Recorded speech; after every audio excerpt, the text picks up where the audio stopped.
Gente, tudo bem com vocês? Eu espero que sim. E não, você não entrou no vídeo errado, o vídeo está certíssimo sim. Só que, como eu falei no último audiobook, no início dos vídeos, no início do livro, eu vou trazer aqui uma breve resenha da importância que o livro que vai ser lido no momento teve na minha vida, né? Então, de certa forma, eu vou passar aqui a minha visão particular e as coisas que eu aprendi, o que despertou em mim cada leitura desse livro. No áudio anterior, no livro anterior, eu falei através de áudio, só que hoje eu decidi mostrar aqui a minha carinha para vocês, para trazer esse breve resumo da importância que esse livro teve na minha vida. E primeiro eu gostaria de falar sobre a importância que o Joel teve na minha vida. O Joel Goldsmith, que é o autor desse nosso livro, dessa vez, o Trovejar do Silêncio. O Joel, ele traz um conhecimento muito simples, muito específico e muito aconchegante. Eu poderia denominar nessa palavra, porque ele traz essa sensação legítima da não separação, da unicidade com Deus, né? Claro que ele tem um viés mais religioso, ele traz muitas escrituras da Bíblia, a religião cristã, ele traz muito dessa visão cristã, porém de uma interpretação de não dualidade, da unicidade com o Criador, essa não separação com o todo, onde reconhece que todos somos um e que principalmente dentro de você existe um pedacinho de Deus, que você não é quem você pensa que é, né? Mas saindo aí agora um pouco da ideia do autor e da linha de estudos dele, vamos falar sobre o livro, certo? Esse livro teve um peso muito importante para mim, porque apesar de eu já vinha estudando esses conceitos mentais, essa coisa de você precisa silenciar sua mente, você precisa deixar os pensamentos passar. Quem aqui nunca ouviu essa frase, né? Deixe os pensamentos irem e virem. Você não é a sua mente, você não é as suas emoções. Quem nunca ouviu isso? E eu confesso que isso, por muito tempo, foi confuso para mim. Apesar de que, em certo nível, eu conseguia identificar que esses pensamentos estavam passando pela minha cabeça, foi através da leitura desse livro que eu consegui conscientemente, eu poderia dizer assim, conscientemente eu consegui silenciar a minha mente. E o que é esse silenciar? Eu não sei se eu vou conseguir ser clara em palavras, porque é muito difícil colocar em palavras o sentimento, né? Aquilo, a sensação, aquilo que muitas vezes não se pode nem colocar em palavras. Mas se eu tentar colocar para você aqui a sensação que eu senti, é como se em um determinado momento, em uma determinada leitura daquele livro, algo fez assim em minha mente. E eu consegui perceber claramente quem era quem dentro desse ser. Quem era a consciência, quem era o pensamento. Antes, até esse ponto, eu enxergava esses pensamentos, eu via, analisava, observava, estava sempre em autoinvestigação diante desses pensamentos.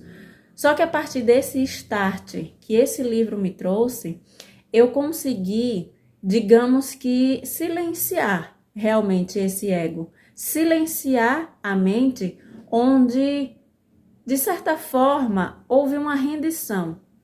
Pronto, eu posso resumir nisso. Eu aprendi a me render ao silêncio, à consciência, através da leitura desse livro. Eu não posso trazer outra definição para você, porque eu acho que essa frase resume perfeitamente o meu aprendizado diante desse livro. Então, nesse meu compartilhar aqui, eu espero de coração que você consiga tirar um grandíssimo aprendizado, assim como eu tirei desse livro, e você, através aí, na sua caminhada, você consiga implementar toda a amorosidade, toda a consciência, toda a leveza que o Joel traz com a escrita desse livro, certo? Então, acompanhe a leitura, eu acredito de coração que ela vai elevar sua vibração num nível muito bom, porque as palavras, a amorosidade, as informações em si que despertam a gente para esse nível mais elevado de consciência, para a abertura maior do amor que é, não é? Do amor que está em nós, que está em tudo que está à nossa volta. Então, no Trovejar do Silêncio, você vai aprender a realmente reconhecer o silêncio como uma fonte de poder. No Trovejar do Silêncio, você vai perceber que o ser humano, a experiência humana, diante de todas as oscilações, alegria, tristeza, raiva, amor, enfim, todas esses altos e baixos, se perde dentro da dimensão que é a consciência.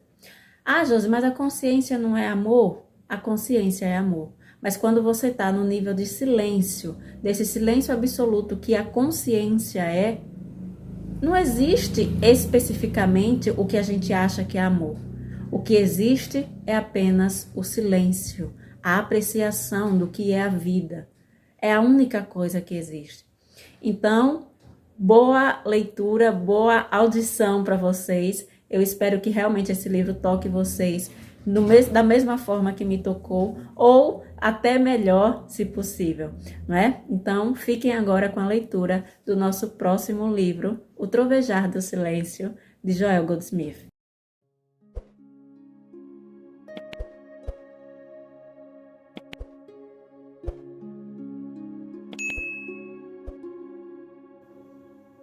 O Trovejar do Silêncio, um caminho para a consciência espiritual. Joel Goldsmith. Áudio 1. Se o Senhor não edificar a casa, em vão trabalham os que a edificam. Salmo 127. A iluminação desfaz todas as amarras materiais e une os homens uns aos outros com as douradas correntes da compreensão. É para essa direção que nos leva a orientação de Cristo. Não há rituais ou regras, somente o divino e impessoal amor universal, sem outra crença além da chama interior que arde incessantemente no santuário do Espírito. Essa união é um estado de livre fraternidade. A única limitação é a disciplina da alma, e assim conhecemos a liberdade sem licenciosidade. Somos um universo coeso, sem limites físicos, num serviço divino a Deus, sem cerimonial ou credos. O iluminado caminha sem medo, pela graça. Trecho do Caminho Infinito. Introdução. A revelação sempre nos atinge como algo chocante, e não só para quem a recebe, mas também para aquele por meio do qual ela se manifesta.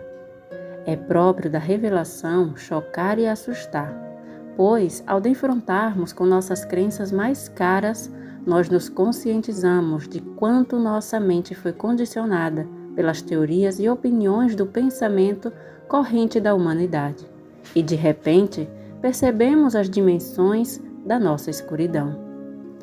Até não muito tempo atrás, a maioria das pessoas dava um sentido completamente materialista à sua vida, acreditando que as únicas coisas reais fossem as matérias e que o único poder verdadeiro fosse a força física.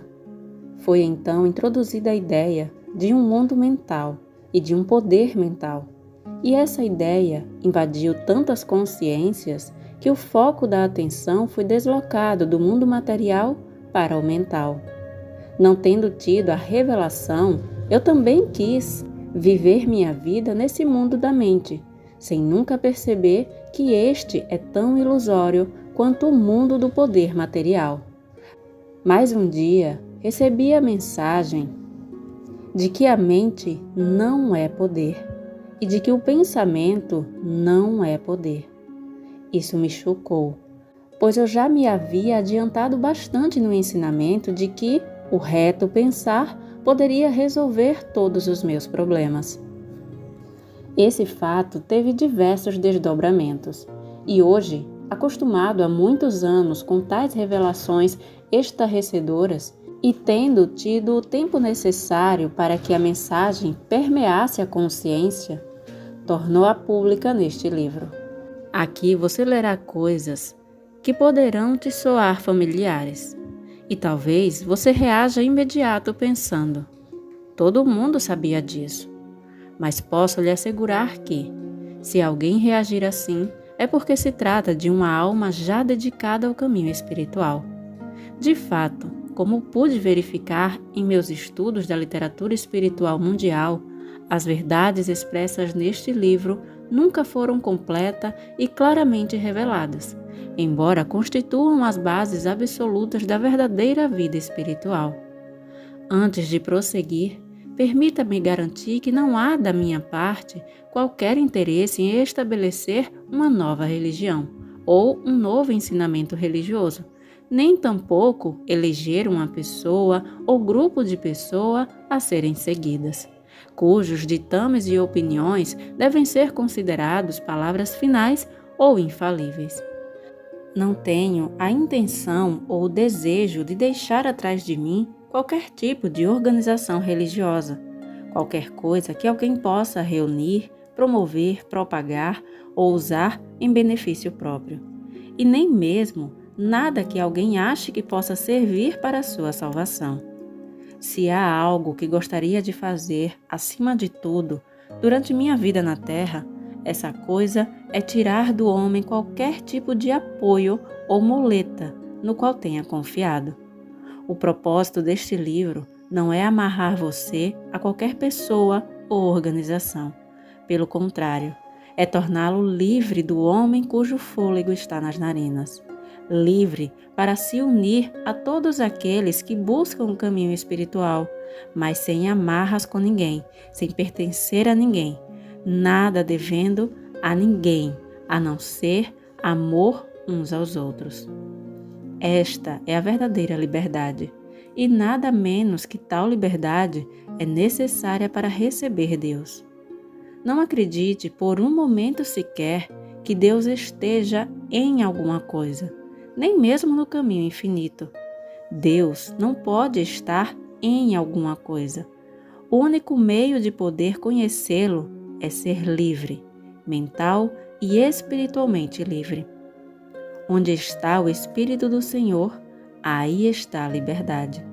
Isto é aí que está a liberdade verdadeira, é aí que está a força. A única força está nisto, na união com Deus, e essa é uma força infinita. A união com a diversidade humana muda com o instável e movediço mundo dos homens. Se nada mais tivéssemos aprendido durante tantos séculos de guerras, aprendemos o quanto é fugaz o poder. Todos os pactos que têm sido feitos, todos os tratados e acordos internacionais não têm sido duráveis. A única força real que existe está na união consciente com Deus e na percepção da verdadeira natureza do poder espiritual. Quando atingimos essa compreensão, um só homem unido a Deus torna-se preponderante. Um só indivíduo que tenha a compreensão espiritual da natureza de Deus torna-se um parâmetro de harmonia, saúde e abundância entre muitos milhares de pessoas em todo o mundo. E aí está a força, na união com Deus. Durante séculos, um país após o outro tem estado a buscar sua liberdade. Alguns pensaram, por algum tempo, ter encontrado a liberdade, mas depois se viram escravizados por algo ainda mais poderoso do que aquilo de que se libertaram. Não é possível se libertar de algo. É difícil dizer, amargo na boca e mais ainda no coração. Há milhares de pessoas tentando se libertar de maridos ou esposas, pensando que quando a liberdade for obtida, seu quinhão de mundo será melhor. Por vezes, ao menos temporariamente, até melhora, mas mesmo assim trata-se de uma solução humana, não permanente e real, pois ninguém pode se libertar de. Libertar-se de algo é tornar-se apegado a outra coisa. Por isso, não existe tal liberdade. A única liberdade real é a liberdade em Cristo. Sair de uma organização religiosa para se agregar a outra nada mais é que desaprovar uma certa não-liberdade para se envolver em outra. Ora, isso não é liberdade alguma. Nem pode alguém encontrar a liberdade espiritual trocando de país, mesmo que melhore sua condição material, como sucedeu a milhões de imigrantes que vieram para o continente americano e tiveram seu bem-estar melhorado. Contudo, a mera mudança de local não significa necessariamente paz, felicidade, segurança ou seguridade, pois nada disso pode ser encontrado em bandeiras, países ou continentes, nem mesmo se encontram na saúde e na riqueza, mas apenas na descoberta de Deus, que nos tira todo o medo de estarmos submetidos às circunstâncias ou condições. Não se encontra a harmonia trocando uma condição de servidão por outra, mas saindo do jugo da lei para viver sob a graça, que é presente de Deus. Mas, infelizmente, há ainda 1000 à nossa esquerda e 10.000 à nossa direita que não querem aceitar a graça de Deus, e são aqueles que arrancaram do Mestre as palavras pesarosas. Ó Jerusalém, Jerusalém, quantas vezes eu quis reunir teus filhos, como a galinha recolhe seus pintinhos sob as asas, e tu não quisestes. Tal situação continua nos parecendo triste. Ainda que tenhamos obtido nossa liberdade, é a tristeza de olharmos para os pais, filhos, irmãos, esposa ou marido, para os nossos vizinhos e pensarmos: por que não podes aceitar o que eu encontrei? Porém, quanto mais caminharmos nessa senda, mais fácil nos será entender que isso não é aceitável para qualquer um que busque, a não ser na medida em que estiver pronto para isso. Por vezes, tornamo-nos prontos só por causa da futilidade e frustração anteriormente sofridas. Todo pecado, doença, toda perda por que passamos tem sido partes necessárias de nossa experiência como um todo, sem o que não estaríamos prontos e preparados para absorver os desdobramentos de uma verdadeira mensagem espiritual. Digo isso sabendo que alguns de nós atingiram os abismos dos maiores pecados, doenças e perdas, enquanto outros poucos teriam de que se queixar. Qualquer que seja a gravidade dos problemas que alguém tenha tido, trata-se do degrau que este alguém precisava atingir. Alguns não podem chegar às alturas da visão espiritual até que tenham estado no ponto mais baixo, física, mental, moral ou financeiramente. Outros devem percorrer só metade do caminho para baixo, e provavelmente haverá quem faça bem menos do que isso. Mas qualquer profundidade que você e eu tenhamos conhecido, essa era a experiência necessária para podermos chegar à altura. Alguns de vocês poderá ter de ser empurrado e duramente aguilhoado, envolvido em vários problemas sérios, antes de ser capaz de abraçar os princípios apresentados neste livro. Por outro lado, outros de vocês o observarão facilmente e sem ter de suportar incômodos problemas. Isso dependerá do grau de desenvolvimento que cada um já tiver atingido antes de iniciar este trabalho. Esta mensagem comprova-se verdadeira só quando vivenciada individualmente.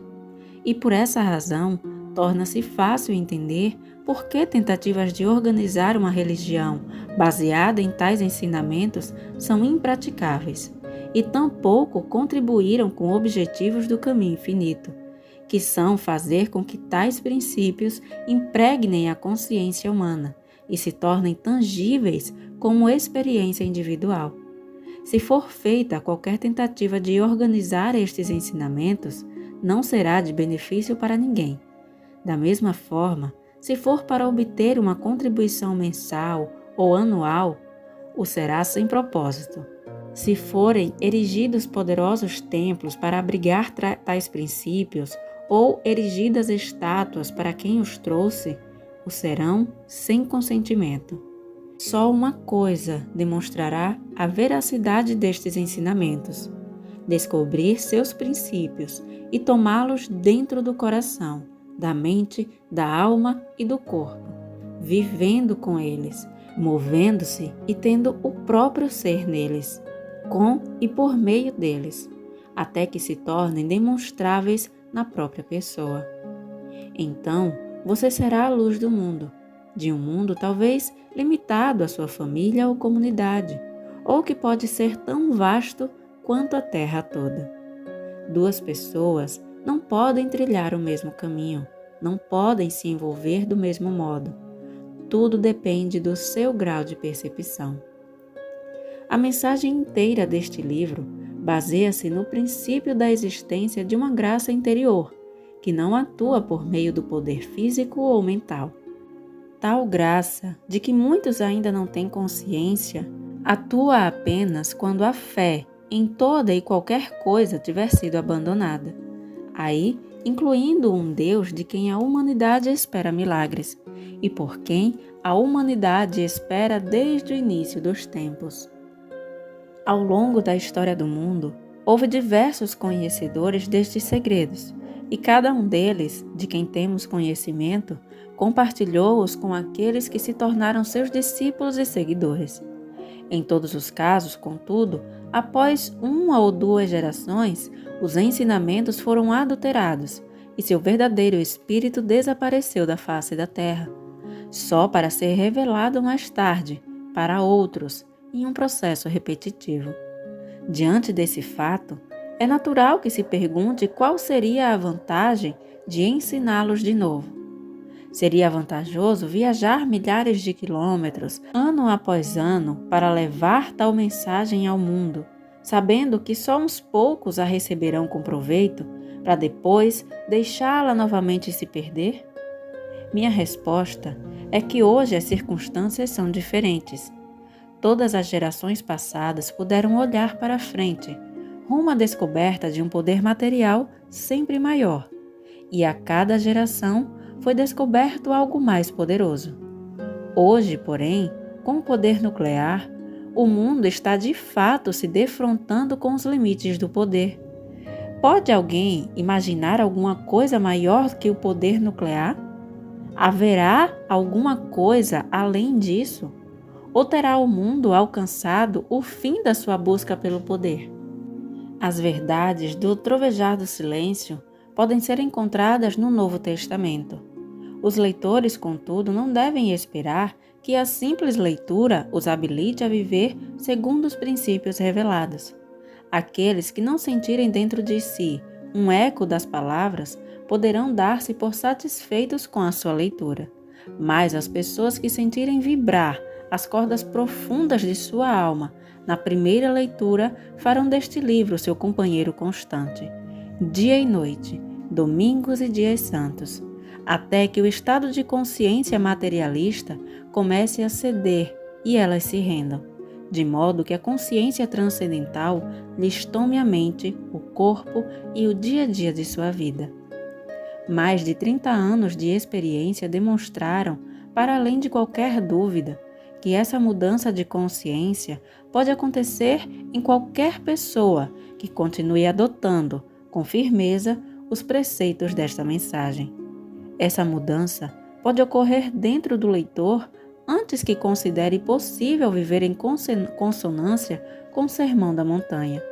A finalidade deste livro é revelar a consciência transcendental e, desse modo, desenvolver a consciência individual, até que a pessoa possa dizer sinceramente: eu vivo, mas já não sou eu, o Cristo é quem vive em mim. Nosso propósito só pode ser alcançado morando, vivendo e tendo o próprio ser, e estando continuamente no Verbo.